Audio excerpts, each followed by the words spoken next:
நண்பர்கள் அனைவருக்கும் வணக்கம். இன்னைக்கு நம்ம அந்த வீடியோல சூரிய கிரகணம் தெரியும் நேரம் என்ன, சூரிய கிரகணத்தின் பொழுது என்னென்ன செய்ய வேண்டும், சூரிய கிரகணத்தின் பொழுது என்ன செய்யக்கூடாது போன்ற விஷயங்கள் பத்தி இப்ப நம்ம பார்த்திடலாம். சூரியனுக்கும் பூமிக்கும் இடையே நிலவு ஒரே நேர்கோட்டில் வரும் பொழுது சூரிய கிரகணம் ஏற்படுகிறது. அப்போது நிலவு சூரியனின் மீது விழக்கூடிய ஒளியை முழுமையாகவோ அல்லது பகுதியாகவோ மறைத்து பூமி மீது ஒரு நிழலை உருவாக்குகிறது. பொதுவாக ஒரு வருடத்தில் 2 முதல் 5 முறை வரை சூரிய கிரகணம் நிகழும். அந்த வகையில் அமாவாசை நாளன்று வானில் ஒரு அதிசய நிகழ்வாக வளைய சூரிய கிரகணம் நிகழ இருக்கிறது. அதாவது பிப்ரவரி 17ஆம் தேதியன்று மாலை 3:26 மணியிலிருந்து இரவு 7:57 மணி வரை சுமார் 4:30 மணி நேரத்திற்கு இந்த கிரகணமானது நீடிக்க உள்ளது.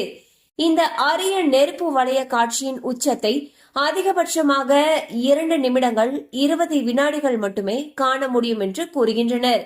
இந்த நெருப்பு வளைய சூரிய கிரகணமானது தென்னாப்பிரிக்கா, தெற்கு அர்ஜென்டினா மற்றும் அண்டார்டிகாவில் மட்டுமே காண முடியும். இந்தியாவில் இந்த கிரகணமானது தெரியாது. இருந்தாலும் இது சிறு தாக்கத்தை உருவாக்க வாய்ப்பிருப்பதாக வானியல் ஆய்வாளர்கள் கூறுகின்றனர். சூரிய கிரகணத்தின் பொழுது என்னென்ன செய்ய வேண்டும் அப்படிங்கறத இப்ப நம்ம பார்த்திடலாம். கிரகணத்தின் பொழுது தர்பை அல்லது துளசி இலைகளை உணவு மற்றும் தண்ணீரில் போட வேண்டும். இதனால் கிரகணத்தின் எதிர்மறை தாக்கம் அதிகம் ஏற்படாமல் இருக்கும். கிரகணத்திற்கு பிறகு அவற்றை உட்கொள்ளலாம். கிரகணத்தின் பொழுது கடவுள் வழிபாட்டில் அதிகபட்ச நேரத்தை செலவிட வேண்டும். வீட்டின் பூஜை அறை கதவை மூடி வைக்க வேண்டும். கிரகணத்தின் பொழுது என்னென்ன செய்யக்கூடாது அப்படிங்கறத இப்ப நம்ம பார்த்தலாம். கிரகணத்தின் பொழுது எதிர்மறை ஆற்றல் அதிகரிக்கும். எனவே இந்த நேரத்தில் எந்த ஒரு சுப காரியமும் செய்யக்கூடாது. கிரகணத்தின் பொழுது பயணம் செய்வதை தவிர்க்க வேண்டும். சூரிய கிரகணத்தின் பொழுது உணவு சமைக்கவோ, காய்கறி நறுக்குதல் மற்றும் உரித்தல் போன்ற வேலைகளை செய்யவோ, உணவு உண்ணவோ கூடாது.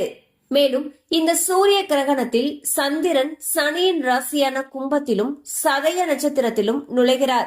இந்த அபூர்வ கிரகண மாற்றத்தால் மேஷம், கடகம், துலாம் மற்றும் கும்பம் ஆகிய ராசிக்காரர்கள் சற்று எச்சரிக்கையுடன் இருப்பது நல்லது என்று தெரிவிக்கப்பட்டுள்ளது.